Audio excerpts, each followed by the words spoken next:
नमस्कार सर्वांना. आजच्या भागामध्ये आपण आधुनिक भारताच्या इतिहासाला सुरुवात करतो. आधुनिक भारताचा इतिहास आणि महाराष्ट्राचा इतिहास हा जो आपल्या मुख्य परीक्षेसाठी पूर्व परीक्षांसाठी जो अभ्यासक्रम आहे तो सर्व अभ्यासक्रम याच्यामध्ये आपण घेणार आहोत. मग राज्यसेवेच्या पूर्व परीक्षेसाठी असणारा आधुनिक भारताचा इतिहास, याशिवाय कंबाईनची पूर्व परीक्षा यासाठी असणारा आधुनिक भारताचा इतिहास, याची संपूर्ण तयारी तुमची याच्यामधून होईल. म्हणजे कंबाईनला जर 10 प्रश्न येत असतील त्या दोन्हीमधून 6 ते 7 प्रश्न तुम्हाला सहजपणे सोडवता येतील. आणि राज्यसेवेचा विचार केला तर आधुनिक भारताचा इतिहास तुम्हाला या ठिकाणी कंप्लीट समजावून घेता येईल. तशा प्रकारे या इतिहासाची मग 2 प्रकारे आपल्याला इतिहास अभ्यासायचा आहे. आधुनिक भारताचा इतिहास भारताच्या संदर्भामध्ये आणि महाराष्ट्राचा इतिहास वेगळा आपण अभ्यासतोय तर तो वेगळा असेल. पण आज आपण जी सुरुवात करतो ते आधुनिक भारताच्या इतिहासाची. सुरुवातीला मी शब्द वापरला आधुनिक. मग इतिहासाचे वेगवेगळे टप्पे आहेत का त्याचा पण आपल्याला विचार करावा लागेल. आधुनिक हा टप्पा झाला कारण इतिहासाचे 3 टप्पे आपल्याला अभ्यासायला मिळतात. प्राचीन इतिहास अभ्यासायला मिळतो, मध्ययुगीन इतिहास आपल्याला अभ्यासायला मिळतो आणि आधुनिक इतिहास आपल्याला अभ्यासायला मिळतो. मग हे प्राचीन, मध्ययुगीन आणि आधुनिक इतिहास म्हणजे काय, हे टप्पे कशाच्या आधारावर पाडले, हे तर कमीत कमी आपल्याला विचार करता आला पाहिजे. कारण जेव्हा आपण एन्शंट हिस्ट्री असं म्हणतो, मेडिवल हिस्ट्री असं म्हणतो, मॉडर्न हिस्ट्री असं म्हणतो, तर त्याचा नेमका अर्थ काय, कशाला प्राचीन इतिहास म्हणायचं, कशाला मध्ययुगीन इतिहास म्हणायचं आणि कधीपासून आधुनिक इतिहासाची सुरुवात होते, कधीपासून आधुनिक युगाची सुरुवात होते, या सगळ्याचा आपल्याला विचार करावा लागतो. मग आपण इतिहासाची विभागणी करण्या अगोदर, या युरोपियन सत्तांचं आगमन हे प्रकरण पाहण्या अगोदर इतिहास किती टप्प्यांमध्ये त्याचा अर्थ काय हे समजावून घेऊयात आणि मग आपण या युरोपियन सत्तांचं जे आगमन आहे त्याच्याविषयी चर्चा करूयात. सुरुवातीला पहा, आपण म्हटलं इतिहासाची जी विभागणी होतीये ती विभागणी 3 भागांमध्ये आपण म्हणतो. 3 भागांमध्ये विभागणी आपल्याला झालेली दिसते.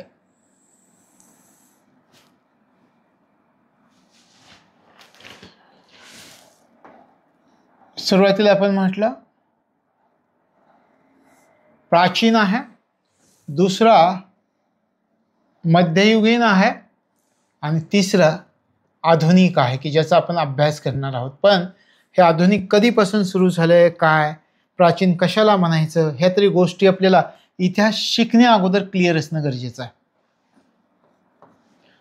मग थोडक्यात त्याची व्याख्या आपण समजावून घेऊयात आणि पुढे जाऊयात. तर सुरुवातीला आपण म्हटलं प्राचीन युग किंवा प्राचीन इतिहास, दुसरा आहे मध्ययुगीन,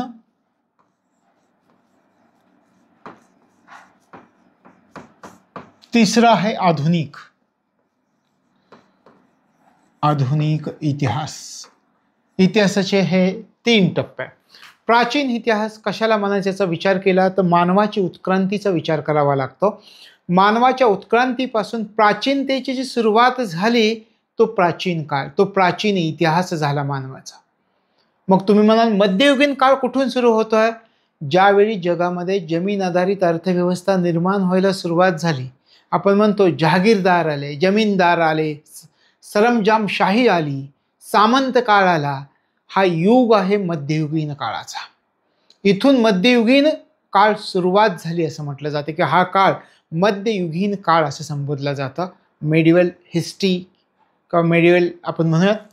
आणि आधुनिक युगाचा जर आपण सुरुवात केला, आधुनिक काळाचा जर आपण सुरुवात केला तर ज्यावेळी पुनर्जागरणाची सुरुवात झाली, प्रबोधनाची सुरुवात झाली. पुनर्जागरण म्हणजे काय, लोकांना ज्ञान समजायला यायला लागलं. प्रबोधन म्हणजे ज्ञान मिळवणं.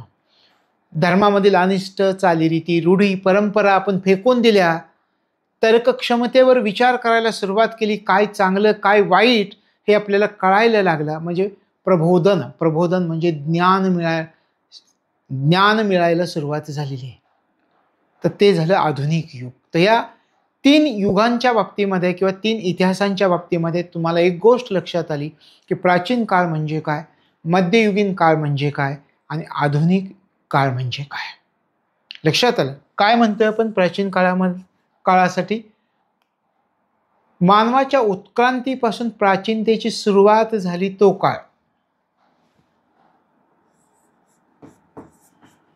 मानवाच्या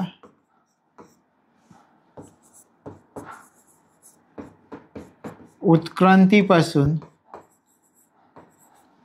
प्राचीनतेची झालेली सुरुवात, तो काळ आपण प्राचीन काळ म्हणून ओळखला जातो. मध्ययुगीन काळ आपण काय म्हटलं, जमीन आधारित अर्थव्यवस्था निर्माण झाली तो काळ. जमीनदारी हे जे काळ आहेत, ज्यावेळेस आपण म्हणतो की जमीनदार सरंजामशाही आली, याचा आपण अभ्यास करतो. मध्ययुगीन काळ, या कालावधीमध्ये समाज झोपी गेलेला होता असं म्हटलं जातं. मध्ययुगीन काळ, झोपलेला समाज, त्या समाजाचं पुनर्जागरण जिथून सुरू होत आहे तो आधुनिक काळ येतोय. एक एक गोष्ट आपण समजावून घेऊयात. इथे आपण म्हणतोय जमीन आधारित अर्थव्यवस्था, जमीन आधारित अर्थव्यवस्था. मग याच्यामध्ये आपण उल्लेख करतोय जमीनदार आहे, सरंजामदार आहे. हा जमीन आधारित अर्थव्यवस्थेचा काळ आहे. सामंतशाहीचा काळ आहे. हा काळ आपण त्याला मध्ययुगीन काळ मानतोय. समाज झोपी गेलेला आहे. कोणत्याही प्रकारची डेव्हलप, आपण म्हणूयात की विकास, कोणत्याही प्रकारचा विकास समाजामध्ये होताना दिसत नाहीये. तो काळ मध्ययुगीन काळ होता. झोपी गेलेला समाज, समाज जागृत होतोय. नवजागरणाची प्रक्रिया सुरू होत आहे. प्रबोधन, लोकांना ज्ञान प्राप्त होत आहे. काय चांगलं काय वाईट हे तर्काच्या आधारावर लोक ठरवू लागलेले आहेत. तो काळाला आधुनिक युग. याला आपण पुनर्जागरण, जागरण, नवजागरण, प्रबोधन याचा काळ. म्हणजे समाजाच्या विकासाला इथून सुरुवात होत आहे. इथे समाज झोपी गेलेला होता. कोणत्याही प्रकारचा विकास होताना दिसत नव्हता. जमीन आधारित अर्थव्यवस्था चालू होती. तो मध्ययुगीन काळ. इथे झोपी गेलेला समाज, इथं जागरण होत आहे. पुनर्जागरण, नवजागरण, लोकांना ज्ञान प्राप्त व्हायला सुरुवात होते. लोक तर्काच्या आधारावर काय चांगलं काय वाईट याचा विचार करायला सुरुवात करते. समाजामध्ये विकासाला सुरुवात होते, जगाच्या विकासाला. तो आधुनिक काळ. कुठं, कोणत्या देशामधून आधुनिक युगाला सुरुवात झाली? आधुनिक युगाला सुरुवात होत आहे इटलीमधून. ती कशी होते, काय होते याचा पण आपण विचार करणार आहोत. पण सुरुवातीला इतिहासाचे हे 3 टप्पे जे आहेत, हे 3 टप्पे तुम्हाला माहिती पाहिजे. आता तुम्हाला प्राचीन इतिहास म्हणताना, मध्ययुगीन इतिहास म्हणताना किंवा आधुनिक इतिहास म्हणताना त्याचा नेमका अर्थ काय आहे हे समजेल. आणि एकदा का नेमका अर्थ समजला की पुढच्या गोष्टी सोप्या व्हायला लागतात. मी तुम्हाला आधुनिक काळाची सुरुवात म्हणतो इटलीपासून झाली आहे. पण कशी, इटलीपासून का झाली याचा आपण विचार करतो. आधुनिक काळाची सुरुवात, आधुनिक इतिहासाची सुरुवात इटलीपासून सुरू होते. मग त्यासाठी आपल्याला रोमन साम्राज्याचा विचार करावा लागतो. रोमन साम्राज्य, रोमन साम्राज्याचं तुम्ही कमीत कमी एवढंच ऐकलं असेल, रोमन साम्राज्य पसरलेलं होतं खूप मोठ्या भागामध्ये. जगाच्या विस्तृत भागामध्ये पसरलेलं हे रोमन साम्राज्य होतं. लक्षात आलं? रोम शहरामध्ये केंद्रित असणारं हे रोमन साम्राज्य. 1453चा जर आपण विचार केला तर रोम शहरामध्ये केंद्रित झालेलं हे रोमन साम्राज्य होतं. विस्तृत रोमन साम्राज्य. आणि पूर्वीच्या रोमन साम्राज्याचा जर तुम्ही विचार केला तर जगाचा खूप मोठा प्रदेश जो आहे या रोमन साम्राज्याचा भाग होता. संपूर्ण दक्षिण युरोप असेल, उत्तर आफ्रिका, अनातोलियाचा प्रदेश, हे जे प्रदेश आहेत या संपूर्ण प्रदेशात मिळून रोमन साम्राज्य पसरलेलं होतं. एवढं मोठं रोमन साम्राज्य जगामध्ये पसरलेलं होतं. पण या रोमन साम्राज्य जगामध्ये एवढ्या मोठ्या प्रमाणावर पसरलेलं असताना याला एक प्रतिस्पर्धी पण होता. ते साम्राज्य होतं पर्शियन साम्राज्य. त्याच कालावधीमध्ये या दोघांच्या संघर्षामधून पुढे जगामध्ये अनेक भौगोलिक शोध लागलेले दिसतात. हे आधुनिकीकरणाची जगामध्ये प्रक्रिया चालू झालेली दिसते. या दोघांच्या संघर्षामधून. पहिली गोष्टीमध्ये आपल्या लक्षात आलं की आधुनिक युगाची सुरुवात होत आहे इटलीमधून. इटलीमधून का झाली त्याचा आपण विचार करतोय. रोमन साम्राज्य आहे, रोममध्ये केंद्रित झालेलं 1453ची गोष्ट आहे आणि याला पर्शियन साम्राज्य हे त्याचं प्रतिस्पर्धी साम्राज्य आहे. रोमन साम्राज्य हे प्रगत साम्राज्य होतं. लॅटिन आणि ग्रीक या भाषा यावेळी रोमन साम्राज्यामध्ये बोलल्या जात होत्या. लॅटिन आणि ग्रीक त्यावेळी रोमन साम्राज्यात बोलल्या जाणाऱ्या भाषा लॅटिन आणि ग्रीक. शिवाय रोमन साम्राज्याचा कोणता धर्म होता का त्या कालावधीमध्ये? अगदी 130 इसवी सन पूर्व 130 पासून रोमन साम्राज्यानं आपला एक अधिकृत धर्म स्वीकारला होता. त्या धर्माचं नाव होतं ख्रिश्चन धर्म. त्या कालावधीमध्ये ख्रिश्चन धर्म हा धर्म त्यांनी त्या कालावधीमध्ये स्वीकारलेला होता. अधिकृत धर्म स्वीकारलेला होता. म्हणजे जगामधील सर्वात मोठ्या साम्राज्यापैकी हे एक रोमन साम्राज्य होतं. पण 3ऱ्या शतकाचा जर आपण विचार केला तर 3ऱ्या शतकामध्ये रोमन साम्राज्य 2 भागामध्ये विभागलेलं होतं. 3रं शतक यातलं रोमन साम्राज्याचा आपण विचार करूयात. रोमन साम्राज्य 2 भागामध्ये विभागलेलं होतं. पूर्व रोमन साम्राज्य आणि पश्चिम रोमन साम्राज्य. पश्चिम रोमन साम्राज्य अशा 2 भागामध्ये विभागलेलं आपल्याला दोन्हींच्या राजधान्या वेगवेगळ्या होत्या. लक्षात आलं. पूर्व रोमन साम्राज्याचा विचार केला तर पूर्व रोमन साम्राज्याची राजधानी होती कॉन्स्टँटिनोपल.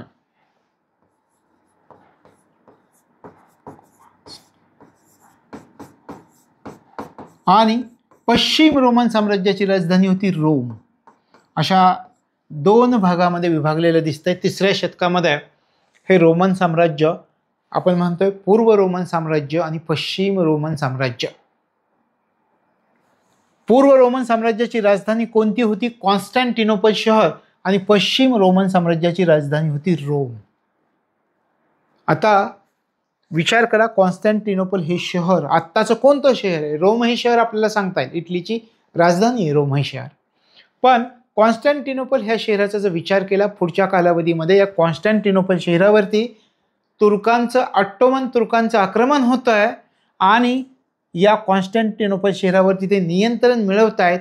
आणि आजच्या परिस्थितीचा आपण लेक्चर करताना विचार करू की पूर्वीचं कॉन्स्टँटिनोपल शहर म्हणजे आजचं कोणतं ठिकाण आहे? तर तुर्की या देशामध्ये इस्तंबूल नावाचं ठिकाण आहे. पहा, इस्तंबूल नावाचं शहर ते पूर्वीचं कॉन्स्टँटिनोपल होतं. तशा प्रकारे 3ऱ्या शतकाची जर आपण विचार केला तर रोमन साम्राज्याचे 2 भाग पडलेले आपल्याला दिसतात. पूर्व रोमन साम्राज्य, पश्चिम रोमन साम्राज्य. पूर्व रोमन साम्राज्याची राजधानी कॉन्स्टँटिनोपल, पश्चिम रोमन साम्राज्याची राजधानी रोम होती. अशा प्रकारे हे साम्राज्य मोठ्या प्रमाणामध्ये पसरलेलं आपल्याला दिसतं. या ठिकाणी कॉन्स्टँटिनोपल हे शहर होतं आणि इकडे विचार केला तर रोम हे शहर होतं.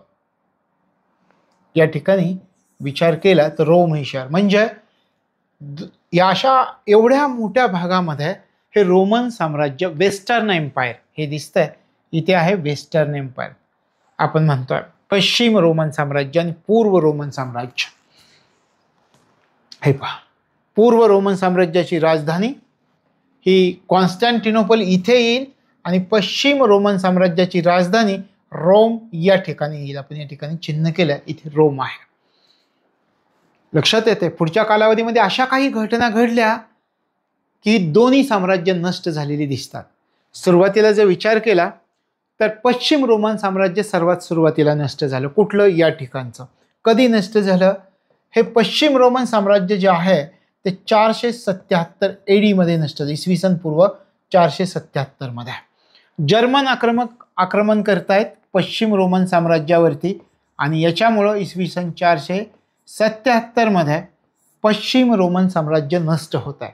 आणि त्याच्यानंतर जवळजवळ 1000 वर्षांनी पूर्व रोमन साम्राज्य सुद्धा नष्ट होतात. हे 477ला काय झालं? इसवी सन पूर्व पश्चिम रोमन साम्राज्य नष्ट झालं. कशामुळे झालं? जर्मन आक्रमकांनी त्याच्यावरती आक्रमण केलं आहे. आणि त्याच्यानंतर 1000 वर्षांनी हे जे कॉन्स्टँटिनोपल शहर आहे, कधी 1453 या कॉन्स्टँटिनोपल शहरावरती ऑटोमन तुर्कांचं आक्रमण होतं आणि ते कॉन्स्टँटिनोपल हे शहर जिंकून घेत आहेत. म्हणजे जवळजवळ 1000 वर्षाचा काळ आपल्याला इथे दिसतोय. 477 पश्चिम रोमन साम्राज्य जर्मन आक्रमकांच्या आक्रमणामुळे नष्ट होत आहे आणि त्याच्यानंतर जवळजवळ 1000 वर्षांनी म्हणजे 1453 तुर्क आक्रमण करतात कॉन्स्टँटिनोपलवरती आणि कॉन्स्टँटिनोपल जिंकून घेत आहेत. तर ही घटना जगातली महत्त्वाची घटना समजली गेली. इथून पुढच्या कालावधीमध्ये आधुनिक काळाचा सुरुवात होत आहे. कॉन्स्टँटिनोपलवर जे नियंत्रण करण्यात आलेलं आपल्याला या ठिकाणी दिसत आहे, तर ती ही घटना जगाच्या इतिहासामध्ये महत्त्वाची मानली गेली. जगाच्या इतिहासामध्ये का महत्त्वाची मानली गेली याचा जर आपण विचार केला तर हे ठिकाण आशिया आणि युरोप किंवा पूर्वेकडील देशांमधील व्यापाराचं दुवा होतं. कॉन्स्टँटिनोपल हे शहर आशियाशी व्यापार करायचा आहे, पूर्वेकडील देशांशी व्यापार करायचा आहे, युरोपला जर व्यापार करायचा असेल तर हे कॉन्स्टँटिनोपल शहर हे या व्यापारामधलं दुवा होतं. आणि ते कॉन्स्टँटिनोपल शहर कोण जिंकून घेत आहेत, तर तुर्क जिंकून घेत आहेत. मग काय झालं, तुर्कांनी हे शहर जिंकून घेतल्यामुळं युरोपियन व्यापाऱ्यांचा पूर्वेकडील देशांशी जो व्यापार करण्याचा मार्ग होता तो मार्ग या ठिकाणी बंद होतोय. एक समस्या निर्माण होते. पूर्वेकडील देशांशी व्यापार हा खूप फायदेशीर आणि मग हे कॉन्स्टँटिनोपल शहर ऑटोमन तुर्कांनी जिंकून घेतलं 1453 त्याच्यामुळे आता पूर्वेकडील देशांशी व्यापार करण्याचा मार्ग बंद झाला युरोपचा आणि इथून पुढं एक शोधांचं भौगोलिक युग सुरू होत आहे. वेगवेगळे भारताकडे जाण्याचे मार्ग शोधायला सुरुवात होते. लक्षात आलं. यामुळं काय झालं, हे कॉन्स्टँटिनोपल जिंकल्यामुळं तर भौगोलिक शोधांचं युग सुरू होतं. जगामध्ये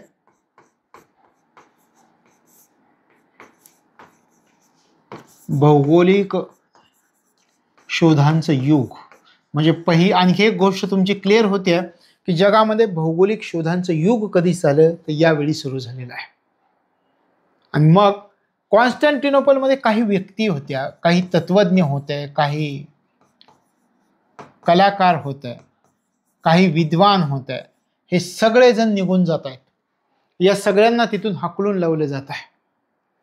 म्हणजे थोडक्यात ज्यावेळी तुर्कांनी कॉन्स्टँटिनोपलवर आक्रमण केलं, कॉन्स्टँटिनोपल शहर ताब्यामध्ये घेतलं, त्यावेळी त्या कॉन्स्टँटिनोपलमध्ये राहणारे विद्वान, तत्वज्ञ, कलाकार हे सगळे पळून गेले. आणि हे कोणत्या ठिकाणी येत आहेत, तर हे या ठिकाणी रोम या ठिकाणी येत आहेत.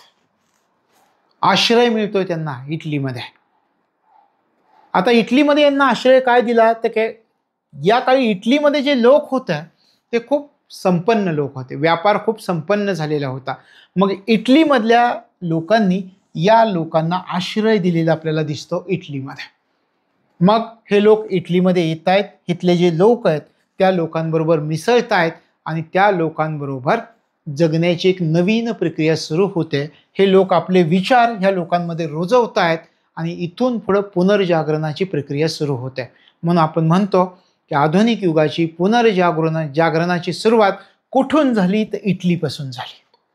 लक्षात आलं. मी सुरुवातीला म्हटलं की आधुनिक युगाची सुरुवात इटलीपासून झाली. पण का झाली, कशी झाली, तर या पद्धतीनं हे आपल्याला रोमन साम्राज्य लक्षामध्ये घ्यावं लागतं. आणि इथून पुढं आपल्या लक्षात येतं की कॉन्स्टँटिनोपलवर तुर्क आक्रमण करतात. तिथले तत्वज्ञ, विद्वान, कलाकार पळून कुठं येत आहेत, आश्रयाला रोममध्ये येत आहेत. आश्रयाला रोममध्ये आल्यानंतर ते तिथल्या समाजामध्ये मिसळत आहेत आणि समाजामध्ये मिसळून एक नवीन विकासाला सुरुवात होते समाजाच्या.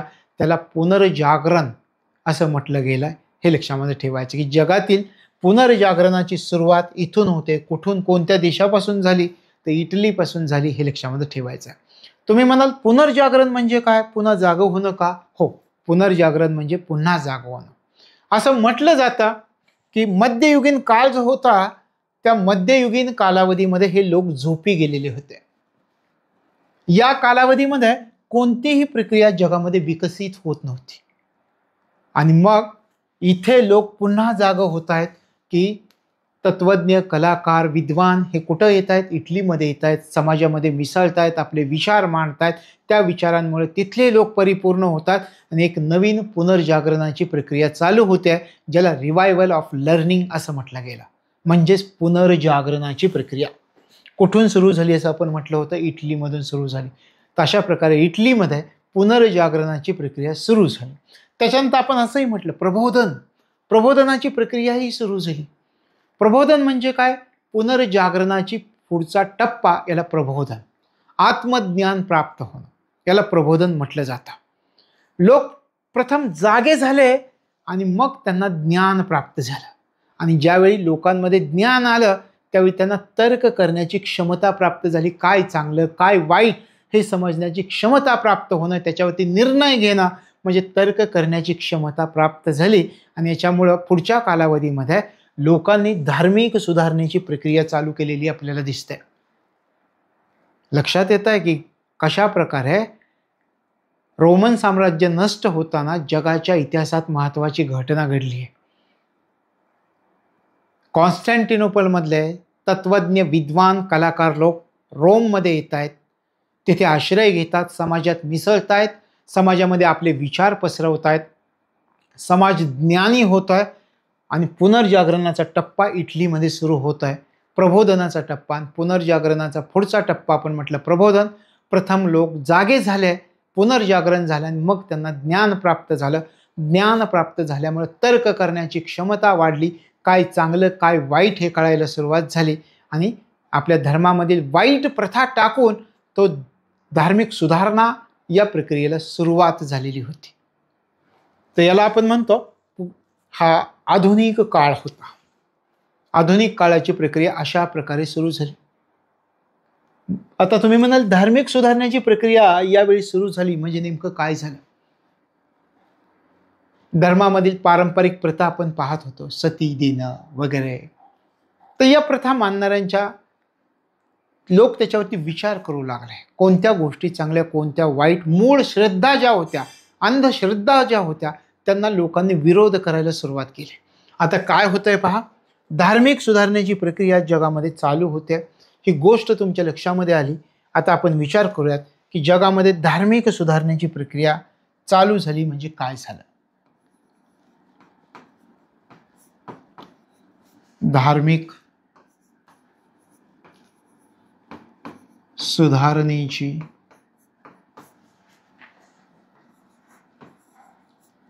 प्रक्रिया. धार्मिक सुधारणेची प्रक्रिया काय झालं? धार्मिक सुधारणेची प्रक्रिया चालू होते म्हणजे नेमकं काय झालं आणि त्याचे परिणाम काय झाले याचा विचार करूयात. आपण म्हटलं लोकांना ज्ञान प्राप्त झालं.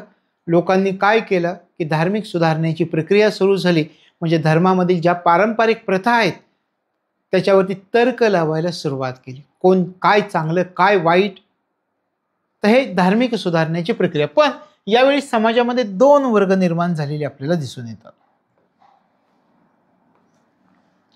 समाजामध्ये दोन वर्ग निर्माण झालेले आपल्याला दिसून येतात. कोणते वर्ग त्याचा आपण विचार करूयात.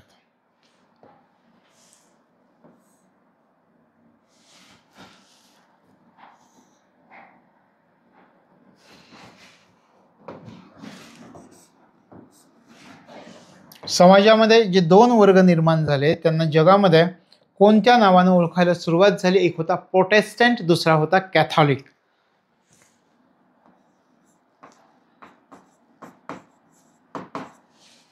कॅथॉलिक असे दोन वर्ग जगामध्ये निर्माण झाले. Protestant, Catholic. प्रोटेस्टंट म्हणजे काय? लक्षात आलं, पहिल्यांदा दोन वर्ग निर्माण झाले, प्रोटेस्टंट, कॅथॉलिक. प्रोटेस्टंट म्हणजे काय? धर्मामधील ज्या परंपरा आहेत त्या परंपरांच्या प्रथांना विरोध करणारे जे लोक होते त्यांना प्रोटेस्टंट असं म्हणायला सुरुवात झाली. लक्षात आलं. आणि या प्रोटेस्टंट लोकांचा जो नेता होता तो होता मार्टिन ल्युथर. युरोपमधील धार्मिक सुधारणांशी संबंधित असणारे हे मार्टिन ल्युथर. मग आपण आपल्या देशातल्या काही नेत्यांना मार्टिन ल्युथर या नावाने संबोधतो. म्हणजे मार्टिन ल्युथर कोण होतं? युरोपमधील ज्या धार्मिक सुधारणा झाल्या त्या धार्मिक सुधारणांशी संबंधित असणारा नेता, प्रोटेस्टंट लोकांचा हा नेता होता मार्टिन ल्युथर. म्हणजे प्रोटेस्टंट लोक कोणते होते? धर्मातील पारंपरिक प्रथांना विरोध करणारे लोक.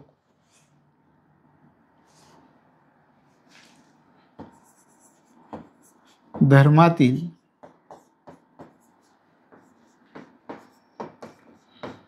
पारंपरिक प्रथांना विरोध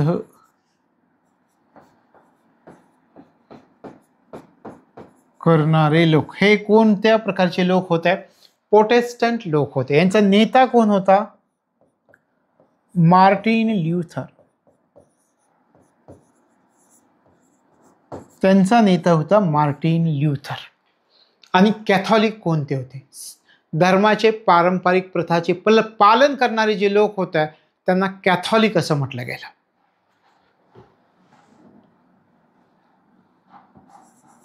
धर्माच्या पारंपरिक प्रथांचे पालन करणारे लोक यांना कॅथॉलिक. म्हणजे धार्मिक सुधारणांची प्रक्रिया सुरू झाली त्यावेळी जगामध्ये दोन वर्ग निर्माण झालेले दिसतात. एक आहे प्रोटेस्टंट, दुसरा आहे कॅथॉलिक. प्रोटेस्टंट म्हणजे काय? धर्मातील पारंपरिक प्रथांना विरोध करणारे लोक यांना प्रोटेस्टंट म्हटलं गेलं. त्यांचा नेता होता मार्टिन ल्यूथर. आणि कॅथॉलिक कुणाला म्हटलं गेलं? धर्माच्या पारंपरिक प्रथांचं पालन करणारे लोक होते त्यांना कॅथॉलिक असं म्हटलं गेलं. अशा प्रकारे आधुनिक कालखंडाची सुरुवात या ठिकाणावरून होते आणि इथूनच भौगोलिक शोधांची सुरुवात होते. भौगोलिक शोधांची सुरुवात का झाली? इथेही पण आपण म्हटलं भौगोलिक शोधांचं युग सुरू झालंय. तुर्क कॉन्स्टँटिनोपल जिंकून घेत आहेत आणि आता कॉन्स्टँटिनोपल जिंकून घेतल्यामुळे काय झालं तर पूर्वेकडील देशांशी व्यापार करण्याचा युरोपियन व्यापाऱ्यांचा मार्ग बंद झाला होता. नवीन मार्ग शोधणं गरजेचं होतं आणि मग नवीन मार्ग शोधण्यासाठी हे प्रोत्साहन द्यायला सुरुवात झाली. राज्यकर्ते त्या ठिकाणी जे होते प्रामुख्याने स्पेन आणि पोर्तुगाल या देशांच्या राज्यकर्त्यांनी खलाशांना प्रोत्साहन द्यायला सुरुवात केली कारण एका नवीन मार्गाचा शोध घ्यायचा होता. आता भौगोलिक शोधांचं युग सुरू होतं. याच्यामध्ये अनेक शोध लागतात. पुढे सागरी प्रवासासाठी असणारा होका यंत्राचा शोध कधी लागला? याच टप्प्यामध्ये लागला. भौगोलिक शोधाचा युग सुरू होता. होका यंत्राचा शोध. कशा कशा घटना घडतात पहा. या कॉन्स्टँटिनोपल या शहरामुळं तुर्क आक्रमण करतायत, ताब्यात घेतायत आणि त्याच्यामुळे युरोपियन व्यापाऱ्यांचा पूर्वेकडील देशांशी व्यापार करण्याचा मार्ग बंद होतोय. हा व्यापार करण्याचा मार्ग शोधण्यासाठी भौगोलिक शोधांचं युग सुरू होत आहे आणि मग त्याच्यामध्ये स्पेन आणि पोर्तुगालचे जे राजे आहेत ते प्रोत्साहन द्यायला सुरुवात करतायत की नवीन मार्ग शोधण्यासाठी आणि यातूनच नवनवीन शोध लागलेले आपल्याला दिसतात. होका यंत्राचा शोध लागतोय.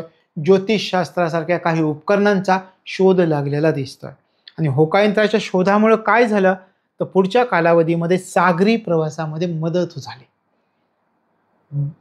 अशा प्रकारे ह्या भौगोलिक शोधांना प्रोत्साहन मिळताना आपल्याला दिसत आहे. लक्षात आलं कशा कशा घटना घडतात. आता तुम्ही म्हणाल भौगोलिक शोध घेण्यामागं कारणं कोणकोणती होती? सुरुवातीला आपण म्हणतोय की पूर्वेकडील देशांशी व्यापार करायचा आहे. पूर्वेकडील देशांशी व्यापार का करायचा आहे युरोपियन व्यापाऱ्यांना, युरोपियन देशांना? कारण पूर्वेकडील देश संपन्न देश आहेत. तिथून मोठ्या प्रमाणात संपत्ती मिळण्याची शक्यता आहे. आत्तापर्यंत ज्यांनी या पूर्वेकडील देशामध्ये जाऊन आले त्यांनी या पूर्वेकडील देशांचं महत्त्वाचं वर्णन असं केलं. उदाहरणार्थ मार्को पोलो नावाच्या एका प्रवाशानं चीनमध्ये सर्वात प्रथम आलेला होता आणि त्या ठिकाणी चीनचा व्यापार किती संपन्न हे दाखवून दिलेला होता. पूर्वेकडील देशांशी व्यापार करणं किती समृद्ध हे दाखवून दिलेला होता. याचा परिणाम काय झाला तर त्या युरोपमधील व्यापाऱ्यांची सुद्धा श्रीमंत होण्याची इच्छा त्यांच्यामध्ये निर्माण झाली. शिवाय स्पेन, पोर्तुगाल या ठिकाणी जर विचार केला तर एक साहसी भावना त्यांच्यामध्ये निर्माण होती की एखाद्या नवीन मार्गाचा शोध घ्यायचा आहे. अशा काही गोष्टी आपण पाहतो की ट्रेकिंगला जाताना वगैरे ज्या आपल्याला अवघड वाटतात अशा साहसी भावना असणारे काही लोक असतात त्याप्रमाणे हे स्पेन आणि पोर्तुगालचे राज्यकर्ते होते की त्यांच्यामध्ये साहसी भावना होती आणि त्यासाठी त्यांनी प्रोत्साहन द्यायला सुरुवात केली. अशा प्रकारे श्रीमंत होण्याची इच्छा असणं, साहसी भावना, धार्मिक कारण काय होतं? ज्यावेळी तुर्कांनी कॉन्स्टँटिनोपलवरती आक्रमण केलं त्यावेळी इथल्या लोकांवरती मुस्लिम धर्म लादला, इथल्या लोकांना हाकलून लावलं आणि त्या ठिकाणी पूर्णपणे मुस्लिम धर्माचा प्रसार केला. त्याचा परिणाम पुढे असा झाला की या लोकांना सुद्धा वाटायला लागलं की आपण सुद्धा दुसऱ्या प्रांतामध्ये गेलं पाहिजे, तिथला प्रदेश आपण ताब्यात घेतला पाहिजे आणि आपल्या धर्माचा प्रसार त्या ठिकाणी आपण केला पाहिजे. अशा प्रकारची कारणं मग आपल्याला कधी विचारलं की भौगोलिक शोधाची कारणं कोणकोणती होती, तर त्याच्यामध्ये मी तुम्हाला कोणती कारणं सांगितली पहा. श्रीमंत होण्याची इच्छा हे एक कारण होतं. त्याच्यानंतर आपण पाहिलं साहसी भावना हे एक कारण होतं. त्यानंतर धार्मिक कारण हे एक कारण होतं. ते जगामध्ये जे भौगोलिक शोध लागले त्याचे ही काही कारणं आपल्याला दिसून येतात. कधी तुम्हाला महत्त्वाची कारणं विचारली की भौगोलिक शोध लागण्याची कारणं कोणती? श्रीमंत होण्याची इच्छा, साहसी भावना, धार्मिक कारण. त्याच्यानंतर मार्को पोलोचं पण मी तुम्हाला उदाहरण दिलं की मार्को पोलो यानं पूर्वेकडील देशांशी व्यापार करणं किती समृद्ध आहे याचं वर्णन केलेलं होतं, प्रवास वर्णन. हे महत्त्वाचं ठरलं. लक्षात आलं? तर अशा प्रकारे ही भौगोलिक शोधाची कारणं होती. धार्मिक कारणाचा विचार केला तर आपण धार्मिक कारण या ठिकाणी चर्चा केली की तुर्कांनी कॉन्स्टँटिनोपलवरती आक्रमण केलं आहे आणि तिथं आपलं नियंत्रण प्रस्थापित केलं, आपल्या धर्माचा प्रसार केला आणि मग यासुद्धा लोकांच्या मनात आलं, युरोपियन लोकांच्या, की आपण सुद्धा पूर्वेकडील देशांकडे जाऊ, त्या ठिकाणी त्या देशांवरती नियंत्रण प्रस्थापित करू आणि तिथं आपल्या ख्रिस्ती धर्माचा प्रसार करू असं त्यांना वाटलं. म्हणून भौगोलिक शोधांचं हे कारण होतं. आणि मार्को पोलोचा पण आपण विचार केला की मार्को पोलो याच्यामुळे सुद्धा त्यांना भारतामध्ये येण्याची इच्छा निर्माण होते. चीनला भेट देणारा पहिला युरोपियन प्रवासी असं जर तुम्हाला कधी विचारलं, चीनला भेट देणारा पहिला युरोपियन प्रवासी होता मार्को पोलो. चीनवरून तो माघारी येतोय आणि आपलं जे प्रवास वर्णन आहे त्याने ते प्रवास वर्णन लिहिलं. त्या प्रवास वर्णनामध्ये मार्को पोलो लिहितोय की पूर्वेकडील देशांशी व्यापार करणं किती समृद्ध आहे आणि हे वर्णन वाचून तिथले जे व्यापारी आहेत ते पूर्वेकडील देशांशी व्यापार करण्यासाठी उत्सुक झालेले दिसत आहेत आणि त्यासाठी पुढे भौगोलिक शोधांचं युग सुरू होत आहे. होका यंत्राचा शोध लागतोय की जे होका यंत्र पुढच्या कालावधीमध्ये सागरी प्रवासासाठी मदत करत आहे. लक्षात आलं? आता आपण सुरुवातीला काय म्हटलं की या भौगोलिक शोधांसाठी 2 देशांनी पुढाकार घेतला होता, स्पेन आणि पोर्तुगाल. मग त्या देशामधील कोणत्या राज्यकर्त्यांनी पुढाकार घेतला होता त्याचा आपण विचार करूयात.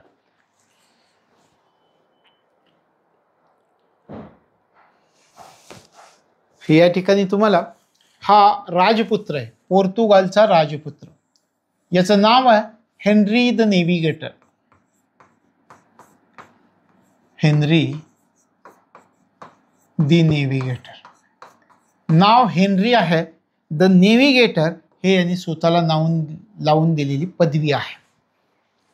लक्षात आलं? पोर्तुगालचा जो राजपुत्र होता त्याचं नाव होतं हेनरी आणि त्याला स्वतःला एक पदवी लावून घेतलेली होती, the navigator, Henry the navigator. आता ह्या हेनरीचं खूप महत्त्व आहे जागतिक इतिहासामध्ये.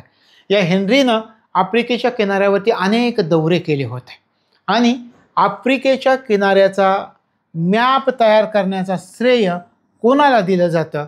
तर आफ्रिकेच्या किनाऱ्याचं मॅप तयार करण्याचं श्रेय ह्या हेनरी द नेव्हिगेटरला दिलं जातं.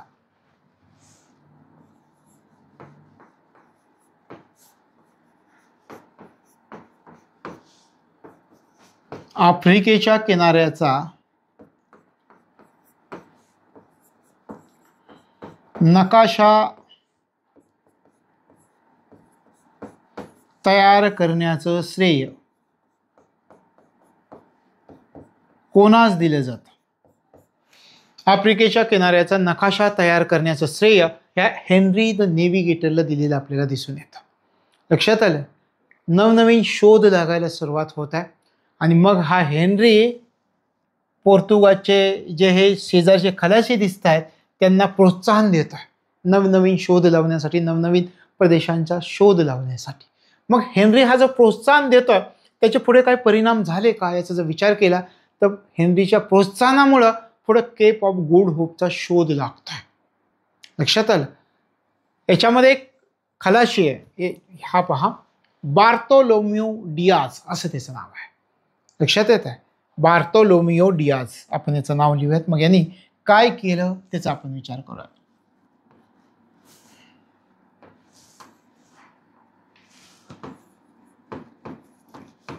बार्थोलोमिओ डियाज हा एक खलाशी. आपण सुरुवातीला म्हटलं की हेनरी काय करतोय तर प्रोत्साहन देतोय.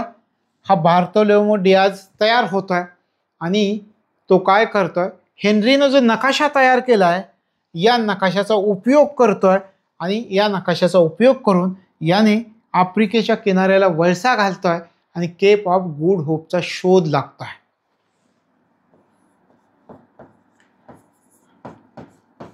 केप ऑफ गुड होप आपण याच्या अभ्यासतो.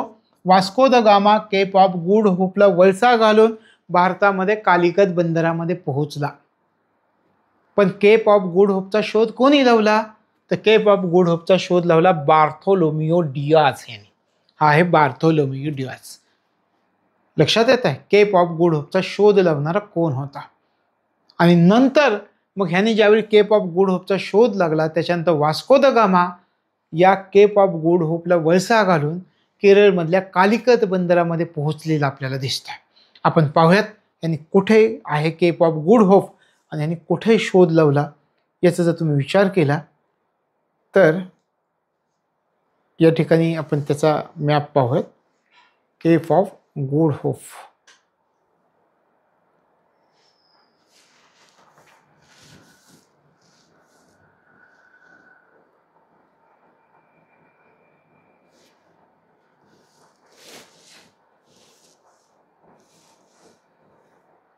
या ठिकाणी आहे केप ऑफ गुड होप.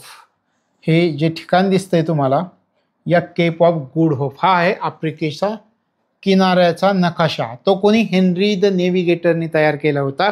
याचा उपयोग करतोय पोर्तुगालवरनं हा असा निघतोय पहा कसा, आणि पोर्तुगालवरनं हा निघून आफ्रिकेच्या किनाऱ्याचा जो नकाशा तयार केला होता तो इथे येऊन भेटतो. याला इथे केप ऑफ गुड होपचा शोध लागतो आणि पुढच्या कालावधीमध्ये वास्को द गामा याच केप ऑफ गुड होपला वळसा घालतोय असा आणि इथून येऊन इथे कालिकत बंदरामध्ये पोहोचतोय वास्को द गामा. तशा प्रकारे भौगोलिक शोधांचं युग सुरू झालेलं आपल्याला दिसतं. लक्षात आलं कशा कशा घटना घडलेल्या आहेत. आता थोडक्यात आपण रिव्हिजन करूयात. इथून आपण म्हणतो की आफ्रिकेच्या किनाऱ्याचा नकाशा सुरू करणारा हेनरी द नेव्हिगेटर आपल्या जे सहकारी आहेत त्यांना हा भौगोलिक शोध लावण्यासाठी प्रोत्साहन देतोय. त्यातूनच एक जण बार्थोलोमिओ डियाज हा या हेनरी द नेव्हिगेटरच्या नकाशाचा वापर करतोय आणि केप ऑफ गुड होपचा शोध लावतोय. तशा प्रकारे केप ऑफ गुड होपचा शोध लागला आणि मग आपण पाहतो की वास्को द गामा या केप ऑफ गुड होपला वळसा घालून भारताच्या केरळमधील कालिकत बंदरामध्ये पोहोचलेला आपल्याला दिसतं. याशिवाय आणखी आपल्याला विचार करता येतो की भौगोलिक शोधांचं युग आहे तर पॅसिफिक महासागराचा जो शोध लागला त्याचंही थोडक्यात तुम्हाला मी दाखवतो. पॅसिफिक महासागराचा शोध लागलेला हा. आता हे जे दिसत आहेत यांचं नाव काय, मॅकलेन असं यांचं नाव आहे. मॅकलेन, पॅसिफिक महासागराचा शोध लावणारा मॅकलेन. मॅकलेन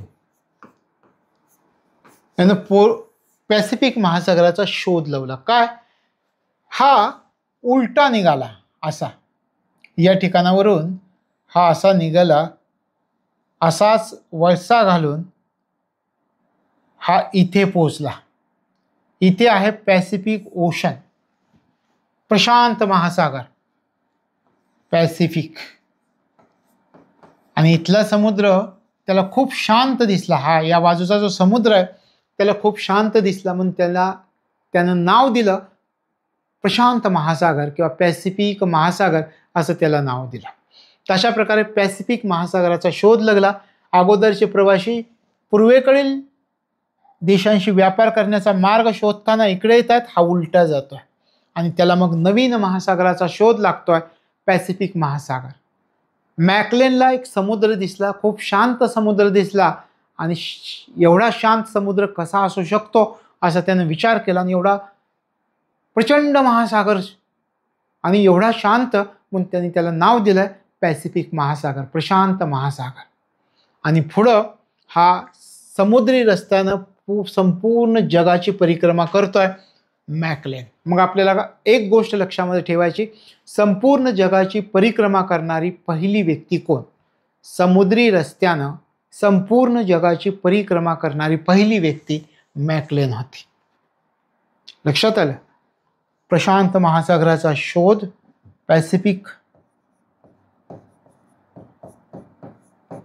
पॅसिफिक महासागर याचा शोध लावला. तो शांत दिसला म्हणून त्यांनी त्याला पॅसिफिक प्रशांत महासागर असं नाव दिलं. आणि आपण म्हणतोय की समुद्री रस्त्यानं संपूर्ण जगाची परिक्रमा करणारी पहिली व्यक्ती होती.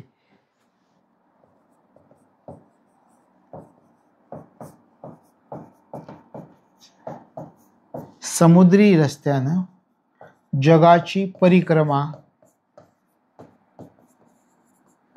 म्हणजे हे तुमच्या नोटबुकमध्ये पाहिजे. एक एक फॅक्ट आपण पाहतोय की पॅसिफिक भौगोलिक शोधांचं युग म्हणजे कशा प्रकारे शोध लागलाय. मग आपण केप ऑफ गुड होपचा विचार केला, आफ्रिकेचा नकाशा कोणी तयार केला हे आपल्याला समजलं. आपल्याला हे पण समजलं की हा उलटा गेला त्याच्यामुळे याला पॅसिफिक महासागराचा शोध लागलेला दिसतोय.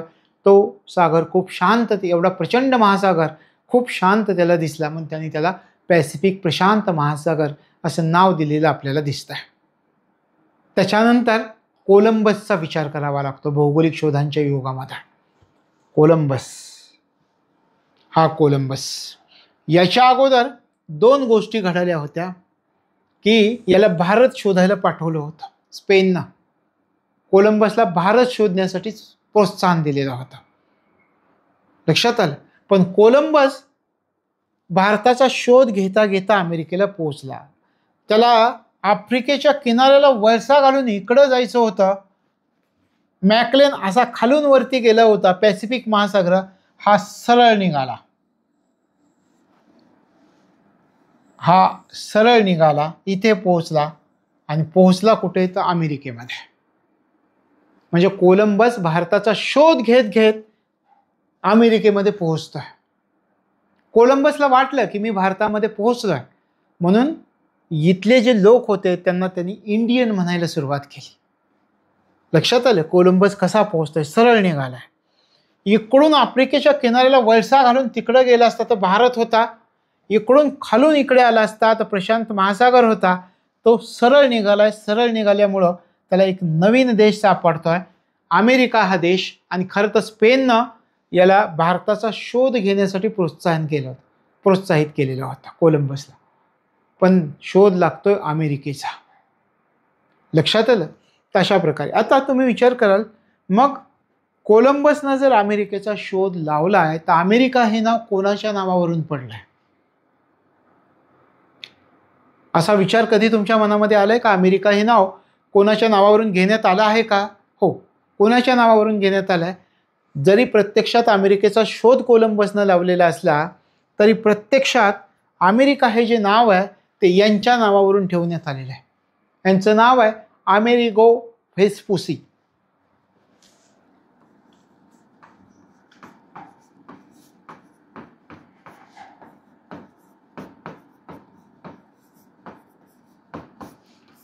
अमेरिगो व्हेस्पुसी यांच्या नावावरून. म्हणजे एक प्रश्न तुमच्या मनामधला की अमेरिकेचं नाव कोणाच्या नावावरून ठेवण्यात आलंय? यांच्या नावावरून ठेवण्यात आलेलं आहे अमेरिगो व्हेस्पुसी. पण अमेरिकेचा शोध लावणारा कोण होता? तो कोलंबस होता. मग हे शोध कधी कधी लागले हे आपल्या लक्षात येतं. आता एक गोष्ट तुमच्या लक्षात येते का, फक्त कॉन्स्टँटिनोपलवर आक्रमण सुरू झाल्यामुळे जगामध्ये किती बदल होत आहे. नवीन भौगोलिक शोधांचं युग सुरू होत आहे आणि हे सगळे देश सापडायला सुरुवात होत आहे. एवढी महत्त्वाची घटना त्या तुर्कांनी जे कॉन्स्टँटिनोपलवरती आक्रमण केलं त्याच्यामुळे घडून आलेली होती. स्पेन, पोर्तुगालचे खलाशी प्रयत्न करतायत, नवीन नवीन मार्ग, नवनवीन देश. केप ऑफ गुड होपचा शोध लागतोय. त्याच केप ऑफ गुड होपला वळसा घालून वास्को द गामा भारतामध्ये कालिकत बंदरामध्ये पोहोचतोय. झामोरीन राजा त्या ठिकाणी त्याचं स्वागत पण करतोय. पुढे आपण विचार केला, पॅसिफिक महासागराचा शोध लावतोय मॅकलेन. समुद्र रस्त्याने संपूर्ण जगाची परिक्रमा करणारा मॅकलेन ठरतोय पहिली व्यक्ती. आणि या ठिकाणी कोलंबस जातोय भारताचा शोध घ्यायला आणि प्रत्यक्षात पोहोचतोय कुठं तर अमेरिकेमध्ये. आणि त्याला वाटलं आपण भारतातच पोहोचलो म्हणून त्यांनी त्याला नाव पण दिलं इंडियन तिथल्या लोकांना. पण प्रत्यक्षात अमेरिका हे जे नाव पडलं आहे ते अमेरिगो व्हेस्पुसी याच्या नावावरून पडलेलं आहे. मग एक गोष्ट लक्षामध्ये ठेवायची की भौगोलिक शोधांचं जे युग आहे तर ते या काही गोष्टी तुमच्या लक्षामध्ये असणं गरजेचं आहे. मग तुम्हाला कुठलाही प्रश्न विचारला तर त्याचं उत्तर देता येणार आहे. केप ऑफ गुड होप शोध 1487. कोणी शोध लावला? Bartholomew Diaz. नॅशनॅलिटी पोर्तुगीज आणि स्पॉन्सर्ड कोणी? पोर्तुगालनंच केलं होतं. क्रिस्तोफर कोलंबस अमेरिकेचा शोध लावतोय 1492 मध्ये. त्याची नॅशनॅलिटी होती इटालियन पण स्पॉन्सर्ड केलं होतं स्पेननी. तशा प्रकारे जेवढे शोध लावले भौगोलिक शोधांचं युग आपण म्हणतोय ते इथे मी तुम्हाला सगळे दिलेले आहेत. ब्राझील आहे, स्टेट ऑफ मॅगलेन आहे, त्याच्यानंतर Australia, North Pole, South Pole, हे सगळे शोध आपण या ठिकाणी तेव्हापासून भौगोलिक शोधांचं युग सुरू होत आहे ते अगदी 1911 पर्यंत आपल्याला साऊथ पोलचा पण शोध लागतोय. नॉर्वेमध्ये स्पॉन्सर्ड नॉर्वेने केलेलं होतं हे लक्षामध्ये. आणि अमुंडसेन यांनी शोध लावलेला आहे साऊथ पोलचा. तर अशा प्रकारे जेवढे शोध लावले तेवढे सगळे शोध तुम्हाला या ठिकाणी दिलेले दिसत आहेत. लक्षात आलं किती महत्त्वाची घटना घडलेली होती. ज्यावेळी कॉन्स्टँटिनोपलवर तुर्कांनी आक्रमण केलं त्याच्यामुळे या सगळ्या घटना घडल्या. आणि तिथून पुढं मग पोर्तुगीज भारतात आले. मग पुढच्या टप्प्यामध्ये कोणत्या युरोपीय सत्ता भारतामध्ये आल्या त्या आपल्याला पाहायच्या आहेत. कोणत्या क्रमानं आल्या, त्यांचे महत्त्वाचे गव्हर्नर कोणते होते, त्यांनी भारतामध्ये कोणत्या प्रकारे कार्य केलेलं होतं हे आपल्यामध्ये आहे.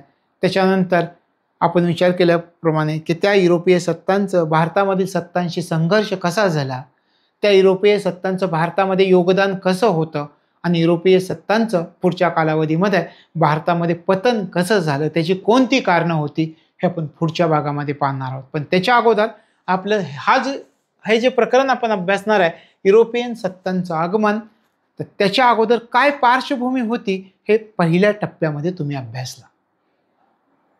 आपलं दुसरं प्रकरण युरोपीय सत्तांचं आगमन आपण पुढच्या भागामध्ये पाहतोय. या ठिकाणी आपण थांबतोय. भेटूयात पुढच्या भागामध्ये. तोपर्यंत तुम्हाला तुमच्या अभ्यासासाठी मनापासून शुभेच्छा.